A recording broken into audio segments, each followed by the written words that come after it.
എപ്പോഴും പേഷ്യൻസ് ബുദ്ധിമുട്ടായിട്ട് വരുന്ന ഒരു അസുഖമാണ് ഹെർണിയ. ഹെർണിയ തന്നെ പല തരത്തിലുണ്ട്. ഒരു മനുഷ്യന് നമുക്ക് ഹെർണിയ ഉണ്ടോ എന്ന് എങ്ങനെ മനസ്സിലാക്കാം എന്നുള്ളത് വെച്ച് നമുക്ക് കോമൺ ആയിട്ട് ഹെർണിയ വരുന്ന കുറച്ച് സ്ഥലങ്ങളുണ്ട്. എപ്പോഴും ഹെർണിയ കൊല്ലങ്ങളെ കൊണ്ട് വലുതാവുന്ന ഒരു പ്രോബ്ലമാണ്. ഒരു ദിവസങ്ങളെ കൊണ്ടല്ല, കൊല്ലങ്ങളെ കൊണ്ടാണ് വലുതായി വരിക. അപ്പോൾ തുടക്കത്തിലെല്ലാം ഇത് നമുക്ക് ഫീൽ ചെയ്യുന്നത് ഒരു ചുമയ്ക്കുമ്പോഴോ നമ്മൾ എന്തെങ്കിലും സ്ട്രെയിൻ ചെയ്യുമ്പോഴോ ഒരു ചെറിയ ബൾജ് പോലെ ആയിരിക്കും ഫീൽ ചെയ്യുക.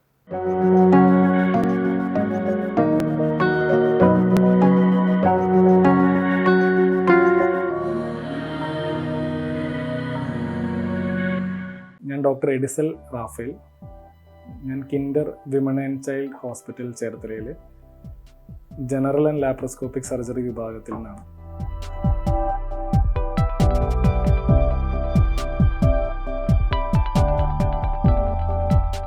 നമുക്കിന്ന് ഒരു കോമൺ ആയിട്ടുള്ള സ്ഥിരമായിട്ട് സർജറി വിഭാഗത്തിൽ വരുന്ന നമ്മൾ എപ്പോഴും കാണുന്ന ഒരു പ്രോബ്ലമാണ് ഹെർണിയ. അപ്പം ആ ഒരു ടോപ്പിക്കിൻ്റെ ഒരു ബ്രീഫായിട്ടൊരു നമുക്കെല്ലാവർക്കും മനസ്സിലാക്കിയിരിക്കേണ്ട കുറച്ച് കാര്യങ്ങൾ നമുക്കൊന്ന് ഷെയർ ചെയ്യാം. എപ്പോഴും പേഷ്യൻസ് ബുദ്ധിമുട്ടായിട്ട് വരുന്ന ഒരു അസുഖമാണ് ഹെർണിയ. ഹെർണിയ തന്നെ പല തരത്തിലുണ്ട്. ഹെർണിയെക്കുറിച്ച് തന്നെ ഒരുപാട് നോളജ് ഇപ്പോൾ ഓൾമോസ്റ്റ് നമുക്ക് ആരോഗ്യപരമായിട്ട് നമ്മുടെ കേരളത്തിൽ ഇത്രയും നോളജ് നമുക്കുണ്ടാവും.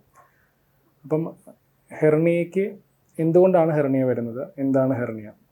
അപ്പോൾ ഹെർണിയ എന്ന് പറയുമ്പം നമ്മുടെ വയറിൻ്റെ പേശികൾ, ഭിത്തി, നമ്മുടെ മസിൽസ് ഉദ്ദേശിക്കുന്ന പേശികൾക്ക് ബലക്കുറവ് വന്ന് അതിൻ്റെ ഏതെങ്കിലും ഭാഗത്ത് കൂടെ ബലക്കുറവുള്ള ഒരു മാംസപേശികളിൽ കൂടെ കുടലിൻ്റെ മീതെയുള്ള ഫാറ്റോ ഒരു പ്രൊട്രൂഡ് ചെയ്ത് പുറത്തേക്ക് ഇങ്ങനെ നീണ്ടു വരുന്ന ഒരു അവസ്ഥയിനെയാണ് നമ്മൾ ഹെർണിയ എന്ന് പറയുന്നത്. അപ്പം അത് മെഡിക്കലായിട്ടുള്ള കാര്യമാണ്. പക്ഷെ നമ്മൾക്ക് എങ്ങനെ അത് മനസ്സിലാക്കാം, ഒരു മനുഷ്യന് നമുക്ക് ഹെർണിയ ഉണ്ടോ എന്ന് എങ്ങനെ മനസ്സിലാക്കാം എന്നുള്ളത് വെച്ച് നമുക്ക് കോമൺ ആയിട്ട് ഹെർണിയ വരുന്ന കുറച്ച് സ്ഥലങ്ങളുണ്ട്. പൊക്കിളിൻ്റെ ഭാഗം, ഒടിഭാഗം, അതാണ് ഒരു 99% ഹെർണിയകൾ അവിടെ ആയിരിക്കും. പിന്നെ അബ്നോർമലായിട്ട് നമ്മുടെ ബാക്ക് വശത്തും ചില ഒടിയുടെ താഴെയൊക്കെ നമുക്ക് ഹെർണിയ വരും. അപ്പോൾ കോമൺ ആയിട്ട് ഇങ്ങനെ വരുമ്പം ഒരു സാധാരണ മനുഷ്യന് എന്താണ് ഫീൽ ചെയ്യാന്ന് വെച്ചാൽ പൊക്കിളിൽ ഉള്ളിലേക്ക് ഇരിക്കുന്നതിന് പകരം പതിയെ ബൾജ് ചെയ്ത് പുറത്തേക്ക് തള്ളുന്നു. ഒരു ബൾജിങ് പോലെയാണ് എപ്പോഴും എല്ലാവർക്കും ഫീൽ ചെയ്യുക. അത് കാലക്രമേണ വലിപ്പം കൂടി വരുന്നു. അത് എപ്പോഴും ഹെർണിയ കൊല്ലങ്ങളെ കൊണ്ട് വലുതാവുന്ന ഒരു പ്രോബ്ലമാണ്. ഒരു ദിവസങ്ങളെ കൊണ്ടല്ല, കൊല്ലങ്ങളെ കൊണ്ടാണ് വലുതായി വരിക. അതുപോലെ മിക്കവാറും കോമൺ ആയിട്ട് ആണുങ്ങളിലാണെങ്കിലും ഒടിഭാഗത്ത് കാണാം. ഒടിഭാഗത്ത് ഇതുപോലെ തന്നെ ചിലപ്പോൾ 2 ഒടിഭാഗത്ത് ഒന്നിച്ചോ അല്ലെങ്കിൽ ഏതെങ്കിലും ഒരു വശത്തോ ഒരു ബലൂൺ ഒരു ബൾജിങ് പോലെ വരുന്നു. അപ്പോൾ തുടക്കത്തിലെല്ലാം ഇത് നമുക്ക് ഫീൽ ചെയ്യുന്നത് ഒരു ചുമയ്ക്കുമ്പോഴോ നമ്മൾ എന്തെങ്കിലും സ്ട്രെയിൻ ചെയ്യുമ്പോഴോ ഒരു ചെറിയ ബൾജ് പോലെ ആയിരിക്കും ഫീൽ ചെയ്യുക.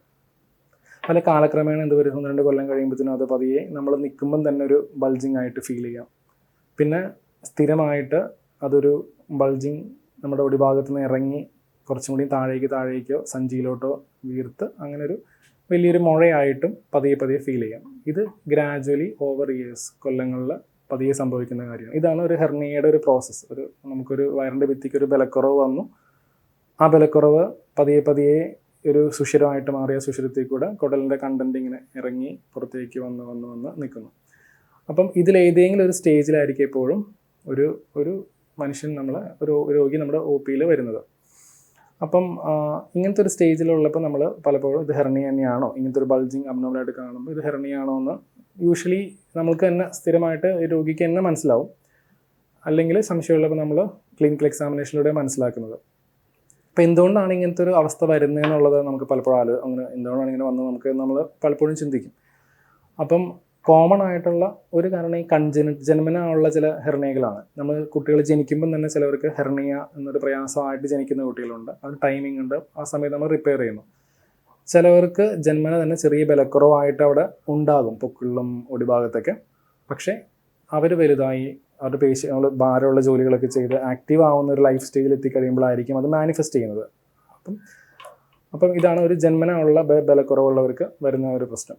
പിന്നെ അമിതമായ വണ്ണം, വളരെ ഹെവി ആയിട്ടുള്ള നല്ല ഭാരപ്പെട്ട ജോലിയിൽ ഏർപ്പെടുന്ന വ്യക്തികൾ, പിന്നെ അതുപോലെ നമുക്ക് പ്രസവത്തിന് ശേഷം ഇങ്ങനെയുള്ള അവസ്ഥകളിൽ അല്ലെങ്കിൽ വയറ്റിൽ നിന്ന് പോകാനായിട്ടും മലം പിടുത്തം അല്ലെങ്കിൽ കോൺസ്റ്റിപ്പേഷൻ ഉള്ള അവസ്ഥയിലുള്ളവർ, സ്ഥിരമായിട്ട് സ്ട്രെയിൻ ചെയ്യുന്നവർ, പ്രോസ്റ്റേറ്റ് ഗ്രന്ഥിയുടെ ഇഷ്യൂസ് ഉള്ളവർ, മൂത്രത്തിനൊക്കെ ഒഴിക്കാൻ ഒരുപാട് സ്ട്രെയിൻ സ്ഥിരമായിട്ട് എടുക്കുക, ഇങ്ങനെയൊക്കെ ഉള്ളപ്പം കുറച്ചും കൂടി നമ്മുടെ വയറിലെ അബ്ഡോമിനൽ പ്രഷർ ഇത്രയും സ്ട്രെയിൻ വരുമ്പം ഈ ബലക്കുറവുള്ള ഏരിയ നമുക്ക് സ്വന്തമായിട്ട് ആലോചിച്ചറിയാം. ആ ബലക്കുറവുള്ള ഏരിയ പതിയെ പതിയെ ഈ സ്ട്രെയിനിൽ ബൾജ് ചെയ്ത് പുറത്തു വരുന്നു.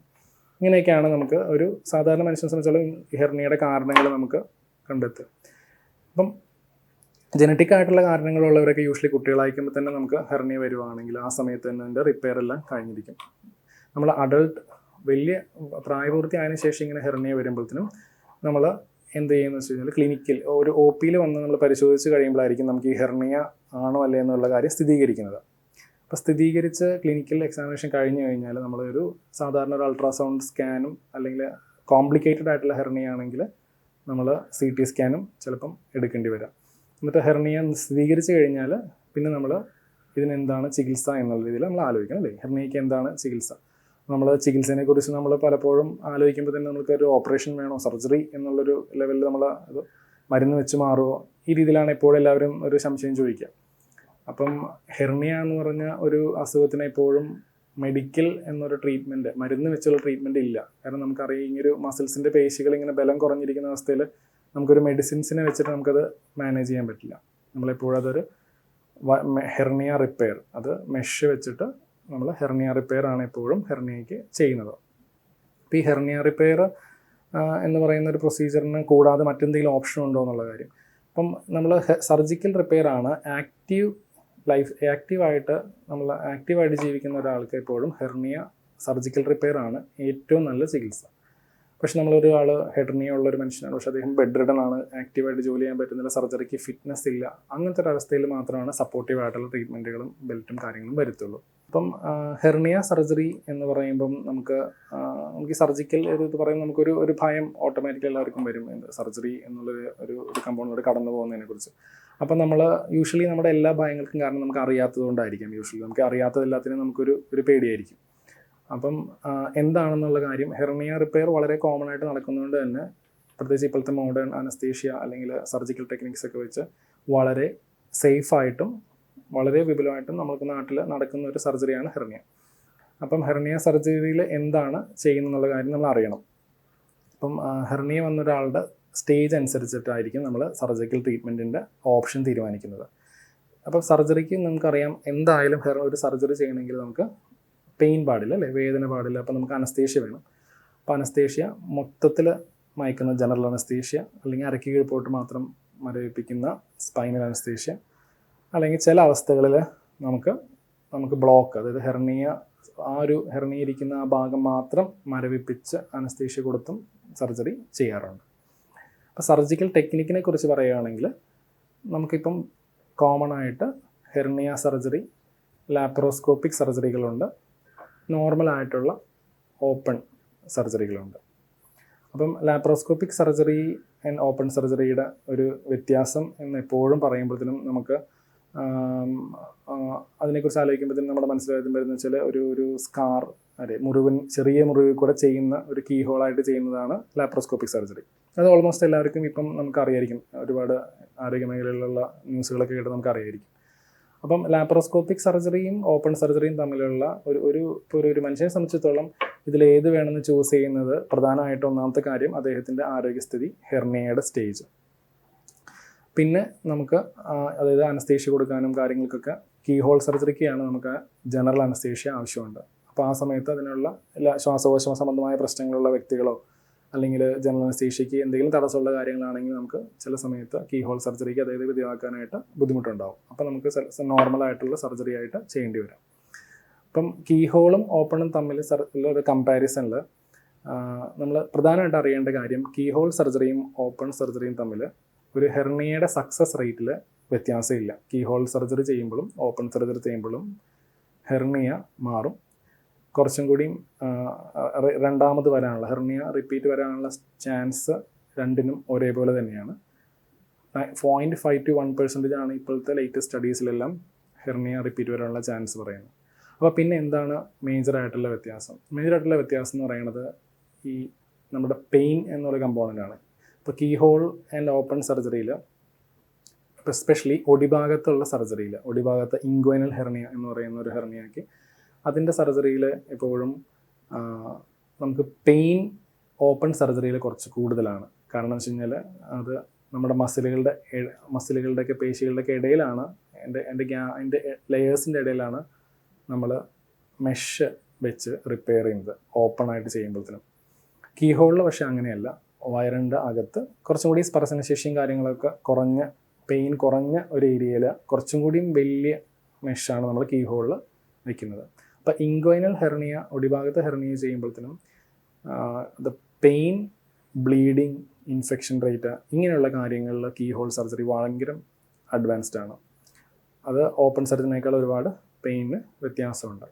അതുപോലെ ഒടിഭാഗത്ത് 2 വശത്തും ഹെർണിയുള്ള ഒരു മനുഷ്യനാണെങ്കിൽ നമ്മൾ തുറന്നുള്ള സർജറി എപ്പോഴും നമ്മൾ 2 സൈഡും മുറിവുണ്ടാക്കി ചെയ്യേണ്ടി വരും. കീ ഹോളിൽ നമ്മൾ ഒരു മുറിവിൽ കൂടെ തന്നെയാണ് 2 വശവും ചെയ്യുന്നത്. അപ്പം അങ്ങനെയുള്ള പല അഡ്വാൻറ്റേജ് ഉള്ളതുകൊണ്ട് തന്നെ ഇപ്പം ലേറ്റസ്റ്റ് ആയിട്ടുള്ള കോമൺ ആയിട്ട് ഹെർണിയകളെല്ലാം മാക്സിമം കീ ഹോളിലൂടെയാണ് ചെയ്ത് മാറ്റുന്നത്. ഓപ്പൺ സർജറി നമുക്ക് ഇങ്ങനത്തെ ചില അത്യാവശ്യമായിട്ടുള്ള കാര്യങ്ങളിലോ പേഷ്യൻ്റ് പ്രിഫറൻസ് ഉണ്ടെങ്കിൽ ഓപ്പൺ ആയിട്ടുള്ള സർജറികളാണ് നമ്മൾ ചെയ്യുക.